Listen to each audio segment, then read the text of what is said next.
समंदर का सीना अनगिनत मखलूकात को समोए हुए है और इन दिनों कराची के समंदर में स्क्विड नामी एक नई मखलूक ने एंट्री दे दी है। 8 बाजुओं और परों वाली स्क्विड की बड़ी तादाद इसी महीने समंदर में देखी गई। कराची से 10 नॉटिकल मील दूर मछेरों के जाल में जामनी रंग की मछली नुमा चीज आई। तहकीक के बाद WWF नामी आलमी तंजीम ने इसे स्क्विड का ही नाम दिया।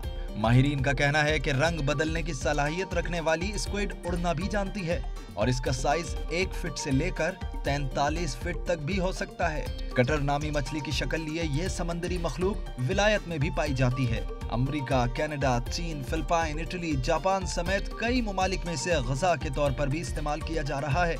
अंग्रेज माहिरीन के मुताबिक स्क्विड में जिंक और कॉपर की बड़ी मिकदार पाई जाती है, लेकिन पाकिस्तान के पानियों में मौजूद स्क्विड सेहत के लिए कितनी मुफीद है, अभी यह तय होना बाकी है।